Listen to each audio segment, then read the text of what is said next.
Hello, hello, you're listening to the All-Star Sports Show here on YouTube.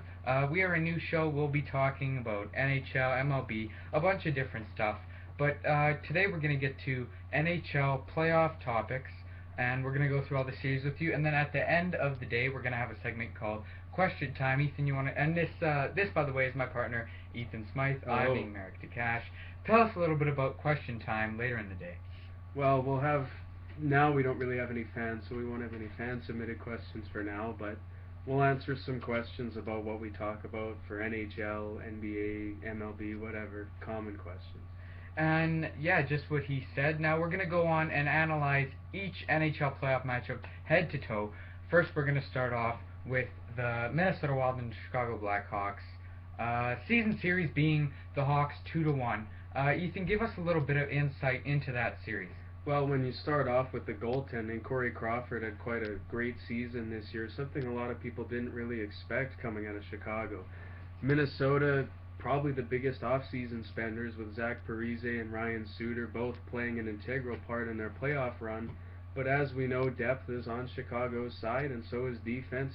I like the Hawks in this series. And I do like the Minnesota Wild, but as I've said before about the Wild, you spend all that money, and if you don't win now, you're going to be in big trouble in the future. And let's just hope Minnesota can get something going. I do not. That being said, I don't think they'll beat the Hawks this year, but let's just hope next season and the season after they can get some momentum swinging their way. On to the next series in the West, Wings and Ducks. Well, Merrick, how do you see this series playing out? Well, I see. You have one very storied hockey team in the Detroit Red Wings playing the Anaheim Ducks. The Ducks going into the playoffs on a hot streak. The Red Wings losing Nicholas Lidstrom, losing little momentum. They were in a playoff chase late with the Wild and the Blue Jackets, but they ended up getting in. I'm going to have to go Ducks in 6. As the season series states, they killed the Red Wings 3-1 in the season series. Ethan? And I tend to agree with that as well. I think the Ducks will win in 6. I think, yes, Detroit has the history and experience on their side, but the Ducks have the firepower with Getzlaf, Ryan, Perry, all bouncing back from relatively subpar years a year ago, and Hiller and Fost being a pretty good goaltending duo. And we're going to go on to our next West matchup with the San Jose Sharks and the Vancouver Canucks. Sharks being the 6th seed, Vancouver being the 3rd seed.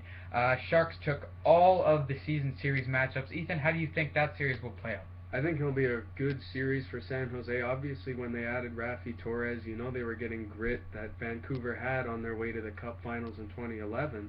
And goaltending, I think if Corey Schneider can be healthy for this series, will be for Vancouver. I like San Jose's chances in this series. How about you, Merrick? I also like San Jose's chances, but at the same time, you can never count the Canucks out. And I personally said if the Canucks get past the first round, they will likely go to the Western Conference Championships. But that also being said, the Sharks are a very tough team to beat right now as they do head into the playoffs with a few-win streak. On to the last and final series in the Western Conference, the Kings and the Blues. Ethan?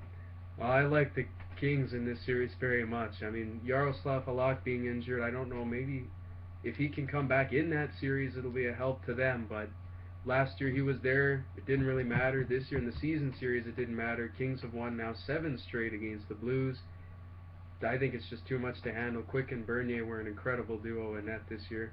I don't see it changing. Kings in 5. Now on to the Eastern Conference. We have the Isles and the Pens. This being a specifically intriguing matchup because Sidney Crosby's hurt. He won't be back till at least maybe 3-4 games into the series. And a lot of people are giving the Islanders a chance in this series. Can you explain to me why the Islanders have a clear chance at winning this playoff series? Well, one player stands above everyone else, I think, on the roster, that being John Tavares. He turned Brad Boyes into a high-scoring player this year. Certainly that's quite the accomplishment. And Evgeny Nabokov was solid in net, good enough anyway, and certainly can probably do as well as Marc-Andre Fleury in this series. I think where Pittsburgh is better is really on the wing, adding Morrow and Iginla, prolific scorers from the past, still veteran presences looking for their first Stanley Cup. You know they'll be hungry. What do you think about this series? Well, there's a lot of different possible scenarios, but I think Pittsburgh will take it just because of the pure skill advantage. You know, Tavares, they have Boys, they they have a bunch of different weapons, but these teams do have a brief history, as we saw the brawl last year. But anyway, Pittsburgh will take this series, no, hands down. Our next series being the Senators and the Habs, 7th versus 2nd seed, but I personally picked the Senators purely because these guys were counted out. So were the Habs, but the Habs barely won their division, Boston finishing only a few points behind them. But so I'm going to take the Sens in 7 games. This is going to be this in my mind is going to be the best series to watch. And Ethan, your opinion? I agree with that too. I mean, I think Craig Anderson's the kind of goalie you expect to steal a series. Carey Price came into the playoffs on a bit of a rough stretch there towards the end of the year, being pulled in a game. And really, you think about Ottawa, they got here despite many of their core players being injured. The only one still injured is Spezza. Carlson's back, McCulloch's back. I think that they can win this series in 7 games. And on to the second last series here in the NHL, the 6th series. It features the Rangers, the Capitals. These two teams closely matched. A lot of, I believe the Capitals have less points than the Rangers in the standings. I believe so. But they have home ice because the Southeast Division is very weak, probably the weakest division in the NHL. Rangers taking the season series 2-1. Therefore, I do predict the Rangers to come on top of that series. Ethan?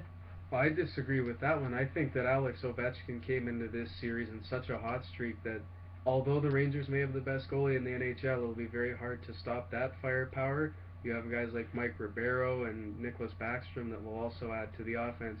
And let's not forget about Martin Erat. The Rangers, I think, did a very good thing when they got Ryan Clough, Derek Brassard on the team at the deadline, but I think the Capitals' firepower will just be a bit too much. And that being said, that will also be a very good series to watch, along with another very good series to watch here, the Leafs and the Bruins. Going to be a very entertaining series. It's always a very entertaining game when these two teams meet. The Leafs taking 3 points in the season series. The Bruins taking 5 with 1 overtime win.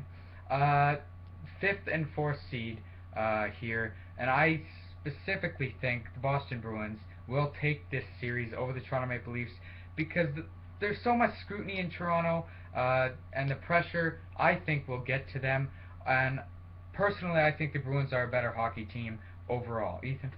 I think that the Leafs are very similarly built to the Bruins, but this series will be a bloodbath, and not in a good way for Toronto because, as we know, Boston's pretty much dominated them in recent memory. They have better forwards. They're better at almost everything. So I think this will probably be a sweep or a 5-game series at best for Toronto. Boston's coming out on top. And that's it for our NHL.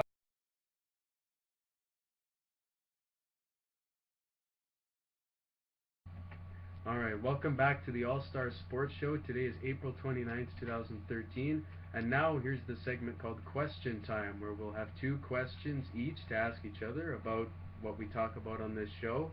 We'll get some fan-submitted questions when we get bigger, but for now we'll just have our own questions.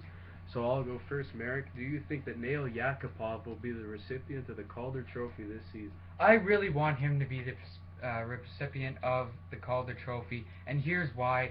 This guy goes on a hot streak late in the season, got a hat trick the other night. He is the 3rd star of the NHL this week, but I think he would deserve it. I think he really does deserve the Calder Trophy this year. That being said, there's very high competition this year in terms of rookies. You have the Huberdeaus, the Gallaghers, and Jonas Brodin, who's been a very talked about rookie there in Minnesota with their good decor. He plays with Suter. I think Ryan Suter's made him better. So I think it's going to be between Gallagher, Huberdeau, which leading Huberdeau tied Yakupov in final rookie scoring, if I'm incorrect. That's right.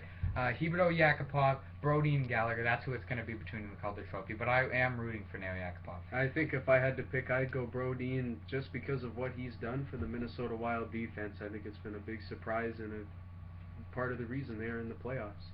And that being said, we're on to the second question, Ethan. Why do you think the Oilers didn't make the playoffs, and what kind of coaching management adjustments need to be made here in Edmonton to have a successful hockey team next year? I think one of the reasons that they didn't make the playoffs this year, they're not built to protect the young guys. You have a lot of frail young bodies like Hall, Nugent Hopkins, Eberle, Yakupov, who are very skilled and will become bigger as the years go by, but who's there to protect them? Mike Brown, I think you have to add some size, maybe a second line power forward. I'm not saying trade for Wayne Simmons, but get what you can. And for management, I mean, the old boys have to go. I think you got to give McTavish a shot, but Lowe, no, he's not good enough for him. I think you have to get rid of him. And that being said, another thing I have to add about the management there is bringing in Scott Housen, the guy who trades Rick Nash, pretty much blows up the Columbus franchise. And he was mentioning bringing back the old boys. Ethan mentioned that.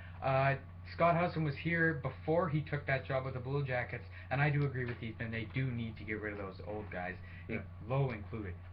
So, Merrick, which team do you think was the best that was not in this year's playoffs? Philadelphia Flyers, hands down, and I'll tell you why.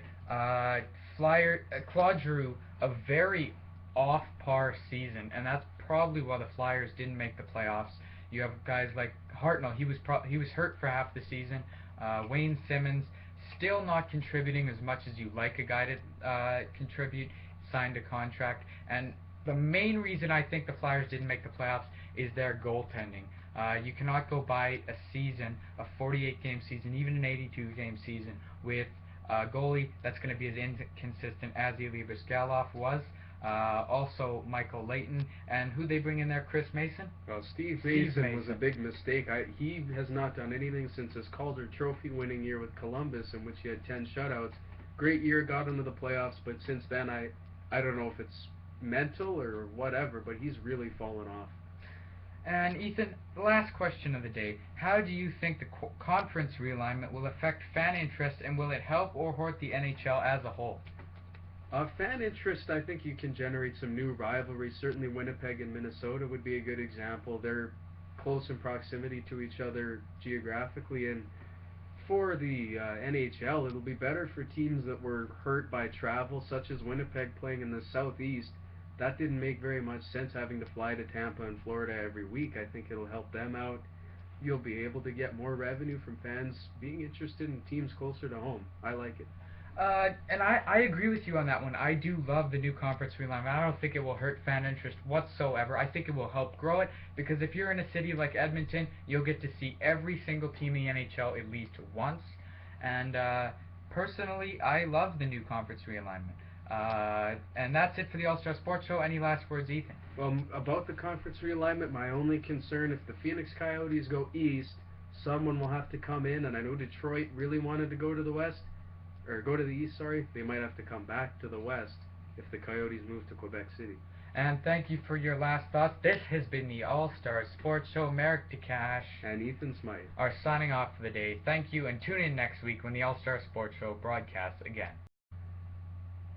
Thank you for watching our show today, and for future reference, we have a bunch of contact information. You can follow us on Twitter at AllStarSports88, or you can email us at allstarsportshow@gmail.com. For now, thank you for watching. Signing off now from the All-Star